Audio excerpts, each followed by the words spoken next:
नमस्कार. मनीषा स्टॉकमध्ये तुम्हा सर्वांचं खूप खूप स्वागत. मित्रांनो, आपण ऐकत आहोत कथासंग्रह अनाहत. लेखिका देवकी वळवडे, वाचक मनीषा ससनकर. चला तर मग आजच्या कथेला सुरुवात करूया. कथेचं नाव आहे उकडीचे मोदक. हे काय मोदक आहेत की दगड? हे खाल्ल्यावर तुझे दात तरी शाबूत राहतील का? बघ बघ, तूच खाऊन बघ. न त्याला धड मोदकाचा आकार आहे ना धड लाडवाचा. हा असाच प्रसाद ठेवता होय माझ्यासमोर? गणपती बाप्पा जोराने आणि रागारागाने बोलत होते. बोलता बोलता त्यांनी एक एक मोदक उचलून तिला फेकून मारायला सुरुवात केली. ते अंगाला खरोखरच दगडासारखेच लागत होते. ती आपला बचाव करण्याचा प्रयत्न करीत होती, पण ते अंगावर जोरजोराने बसत होते. तिला खूप जोरजोरात मोठ्याने ओरडावंसं वाटत होतं, पण घशातून आवाजच निघत नव्हता. अ अ अ असा काहीतरी आवाज निघत होता आणि एकदम गणपती बाप्पांनी तिच्याकडे तोंड वळवलं. गणपती बाप्पाऐवजी तिथे आता सुनीलचा चेहरा दिसत होता. स्मिता स्वप्नात भयंकर घाबरून गेली होती आणि इकडे सुनील हलवून जागं करण्याचा तिला प्रयत्न करत होता. अगं, उठतेस का? चहाची वेळ झाली आहे आता. बराच वेळ झाला, झोपली आहेस तू. तुला बरं तर वाटतंय ना? स्मिताला अद्याप सुनील आणि गणपती बाप्पांच्या चेहऱ्यांचा घोळ सुटला नव्हता. दुसऱ्या क्षणी ती जागी झाली. बाथरूममध्ये जाऊन चेहऱ्यावर पाणी मारून ती चहा करायला गेली. चहा करताना पुन्हा पुन्हा तिला तेच स्वप्न आठवून हसू येत होतं. चहाचे कप घेऊन ती बाल्कनीत येऊन बसली. दोघांनी मग चहा घ्यायला सुरुवात केली. मुलं कधीचीच बाहेर खेळायला गेली होती. ती आज जरा जास्तच झोपली होती. तिला न उठवता बाबांची परवानगी घेऊन मुलांनी पळ काढला होता. समोरचं वर्तमानपत्र उचलून ती चाळणार तितकेच सुनील बोलला, चला, उद्या सुट्टी. गणेश चतुर्थी आहे ना, मोदक पण मिळणार. हो ना, मज्जा आहे. सकाळी काही खाणार नाही हं मी. एकदम जेवण, गरम गरम वरण भात, तूप, लिंबू घालून आणि मग मोदक, खूप रवाळ तूप घालून. तू आत्ताच कढवून टाक हां लोणी. ताजं तूप पाहिजे हां. आई असंच करायची.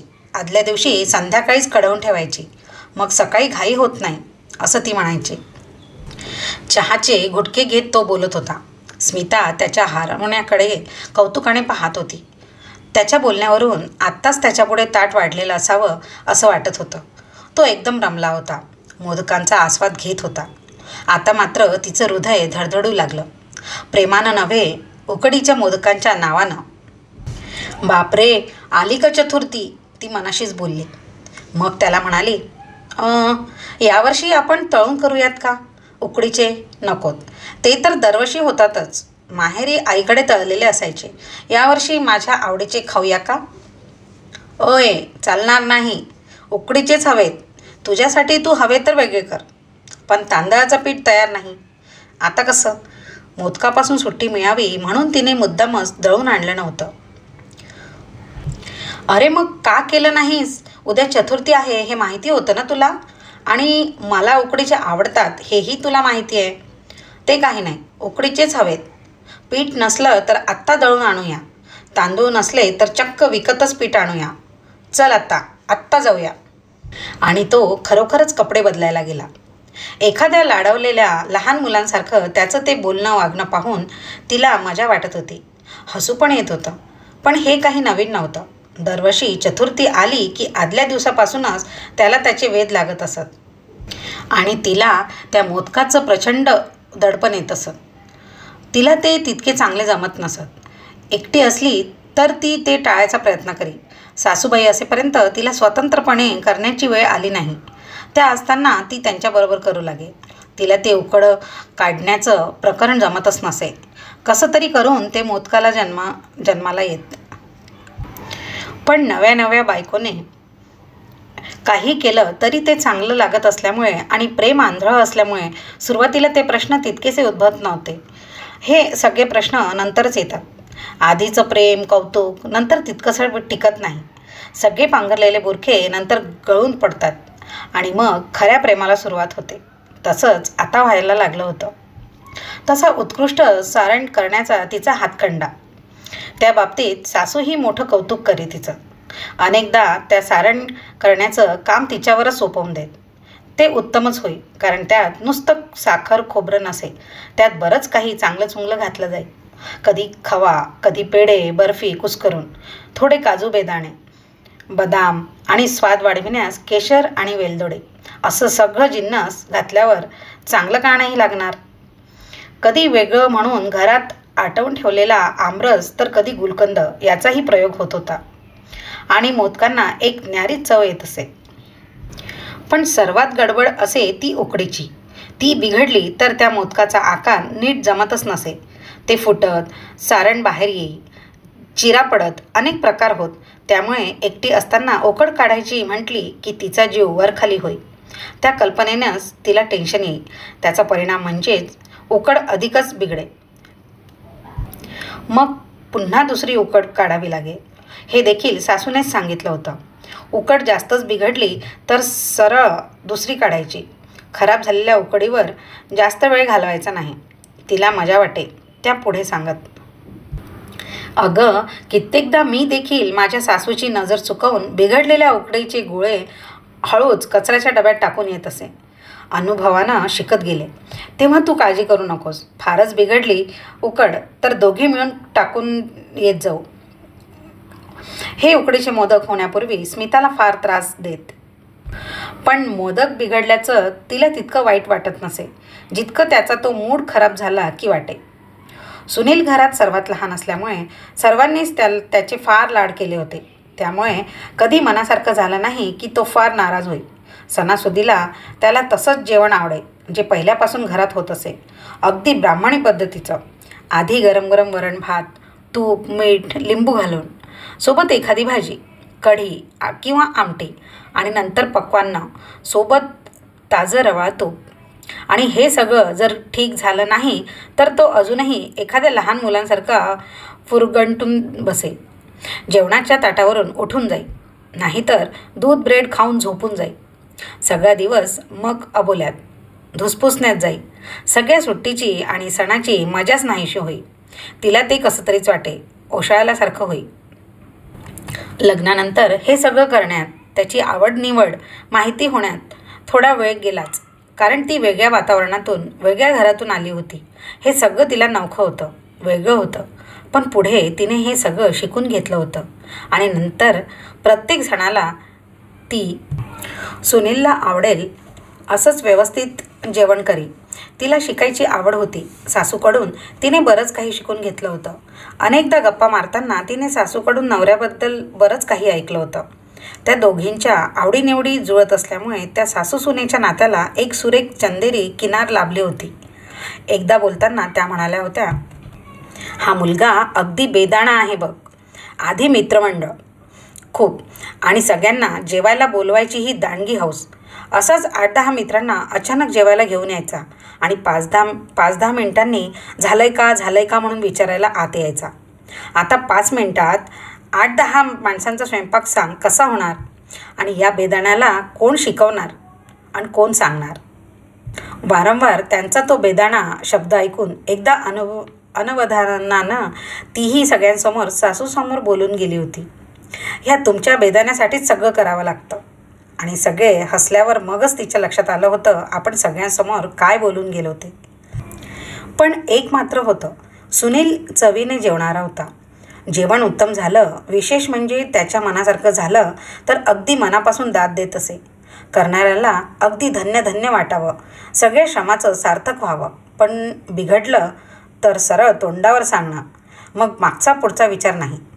दुसरा जर त्याला जाणत असेल तर त्याच्या चेष्टेचा सूरही त्याला बरोबर कळत असे.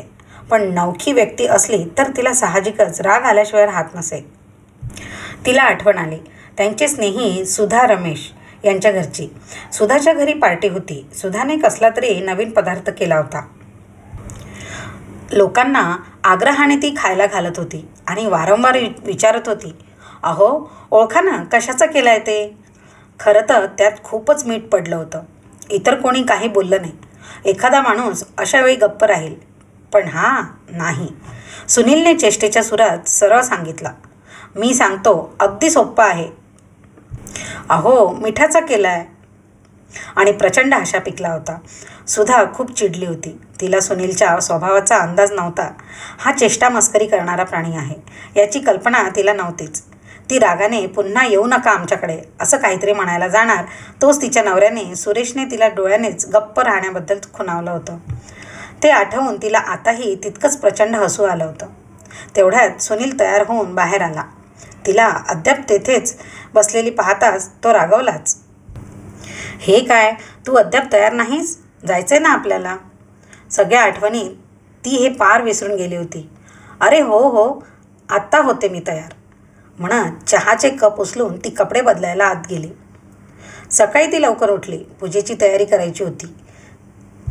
वर्षातले 2 दिवस, गणेश चतुर्थी आणि लक्ष्मीपूजन. ती पूजा त्याच्या हस्तेच व्हायची. त्यासाठी सगळी तयारी करून ठेवावी लागायची. पूजा होताना मग त्याच्या लहानपणी घरात त्यावेळी पूजेची तयारी कशी व्हायची, आजोबा काय काय म्हणायचे, आई कशी कामात असायची, आजी सगळे सुनेवर सोडून कशी बाहेर भटकायला गेलेली असायची आणि सगळी भावंडं आईला कशी मदत करायची वगैरे वगैरे सगळी कथा सत्यनारायणाच्या कथेप्रमाणे ऐकायला मिळायची. ती अनेक वेळा ऐकली असूनही देखील प्रत्येक वेळी ती परत ऐकण्यात मजाच असायची. कारण ते सांगायची त्याची ती खास लकब, खास पद्धत. कधी त्यांच्या नकला करत तर कधी त्यांच्यासारखे आवाज काढत आणि वर स्वतःचा आणखी काहीतरी जोडून द्यायची पद्धत. त्यामुळे ते सगळं करताना ऐकताना घरात एक अत्यंत सुखद आल्हाददायक वातावरण असे. मुलांनासुद्धा वडिलांची ती सगळी गोष्ट परत परत ऐकायला आवडे. मुलं त्यावेळी हे आण ते आण करायला हजर असायचीच. तिने सगळी तयारी केली. त्यानंतर मोदकाचं सारण तयार केलं. सुट्टी असल्यामुळे बाकी सगळे अद्याप पहुडलेलेच होते. स्वयंपाकघरात सगळ्यांची लुडबुड नको म्हणून ती पण कोणाला तरी उठवण्याच्या भानगडीत पडली नाही. कारण तिचं काम मग व्यवस्थित आवरत असे. अद्याप सगळे झोपलेले आहेत हे पाहून तिने उकड काढायचं ठरवलं. उकड काढून मोदक करायला घेणार तर एकामागून एक मंडळी उठली. हाका येऊ लागल्या. आई, दूध, चहा. आई गं, अगदी नको तेव्हा उठली ती म्हणत तिने उकड एका बाजूला ठेवून दिली. सगळ्यांचा चहा दूध झाला. मोदक कुठवर झाले आहेत हे पाहण्यासाठी सुनील स्वयंपाकघरात आला. तिने मोदक करायला घेतले तर पातीचे तुकडे पडू लागले. बराच वेळ उकड तशीच उघडी राहिल्यामुळे ती कोरडी झाली होती. अगं, ती कोरडी झाली आहे, त्यात थोडं पाणी घाल, तो म्हणाला. अरे वा, बरंच माहिती आहे की तुम्हाला. त्याच्याकडे कौतुकानं पाहत स्मिता म्हणाली. तिने थोडं पाणी घातलं आणि उकड परत गॅसवर ठेवली.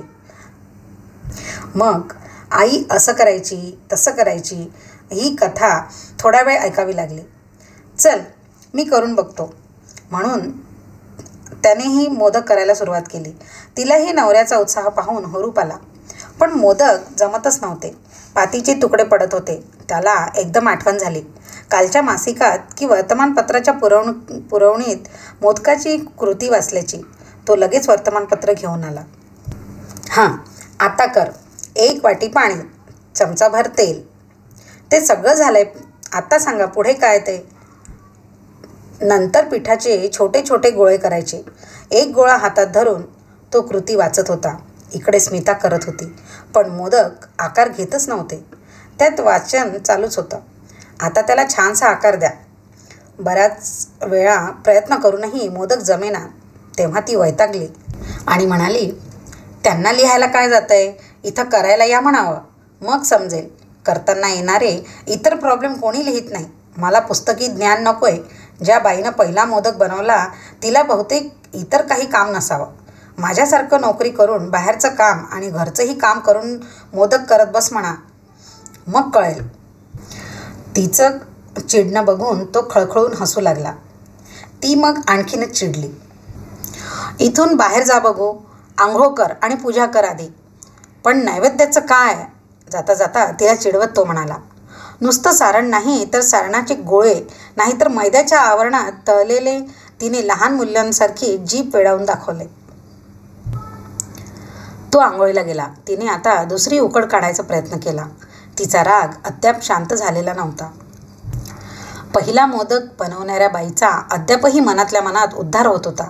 तिची नजर अचानक समोरच्या भिंतीवर टांगलेल्या सासूबाईंच्या फोटोकडे गेली. ती फोटो समोर जाऊन उभी राहिली आणि त्यांच्याशी बोलू लागली आणि हात जोडून म्हणू लागली, आई, आज गणेश चतुर्थी. तुमच्या लेकाला तुमच्या हातचं जेवण्याची इच्छा झाली. माझ्याकडून ते मोदक नाही तसे होणारच नाहीत.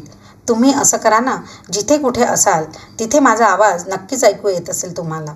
कारण तळमळीनं बोलते मी. काहीही करा, पण आज तुमचे हात उसने द्या किंवा आजच्या पुरतं माझ्या हातात येऊन वास्तव्य करा. आज तुमच्या हातांची फार गरज आहे हो. बाकी सगळं मी करून घेते. ते तेवढे उकडीचे मोदक काही जमत नाही अजून. मी माझ्याकडून खूप प्रयत्न करते, पण तरीही नाही जमते. तेव्हा आज ही जबाबदारी मी तुमच्यावर टाकली. नाही झालं तर त्याचा सगळा दिवस नाराजीत जाईल आणि तुमचा तो बेदाणा सुपुत्र भिजत टाकलेल्या बेदाण्याप्रमाणे फुगून बसेल. तेव्हा प्लीज काहीतरी करा. आणि तिला आता उगीचच हलकं हलकं झाल्यासारखं, आपली जबाबदारी कमी झाल्यासारखं वाटू लागलं. मग पुन्हा एकदा सगळा उत्साह एकवटून ती मोदक करायला बसली. पण उकड आणि मोदकही आपला हट्ट काही सोडत नव्हते. पुन्हा उकड काढली, ती जमलीच नाही. पुन्हा तुकडे पडू लागले. वैतागून तिने सगळं ठेवलं आणि सरळ बाल्कनीत जाऊन पेपर वाचत बसली. मोदकाच्या कृतीचा पेपरही तिथेच होता. तो तिने रागाने बाजूला सारला. पण पुन्हा एकदा पाहायचा मोहही आवरला नाही. सगळी कृती पुन्हा व्यवस्थित वाचून काढली आणि वाचताना तिच्या लक्षात आलं,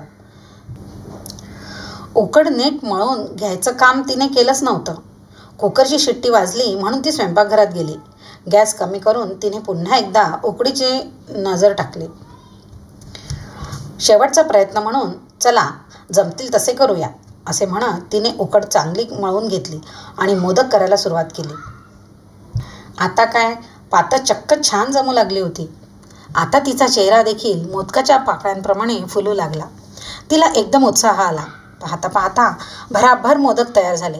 ती स्वतःवरच खुश झाली. आपल्या रचनेकडे, मोदकांकडे एकटक पाहत बसली.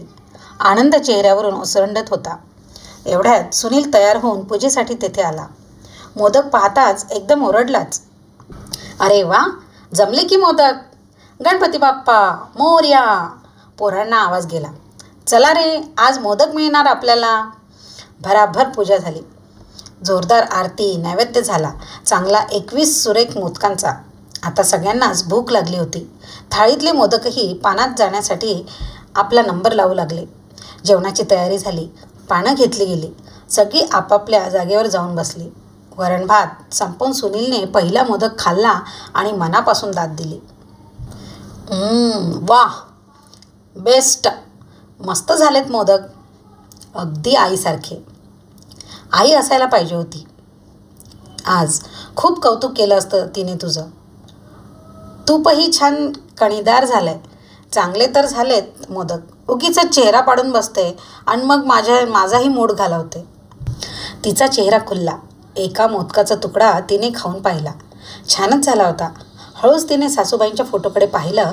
क्षणभर तिला त्या आपल्याकडे पाहून कौतुकाने हसताहेत असं वाटलं. ती मनोमन सुखावली. आग्रह करून सगळ्यांना वाढवू लागली. तिचे श्रम सार्थकी लागले होते. दिवसाचं सोनं झालं होतं आणि पुढच्या चतुर्थीपर्यंत ओझं उतरलं होतं. तर मित्रांनो, कशी वाटली ही कथा? आवडली ना? अशाच छान छान कथा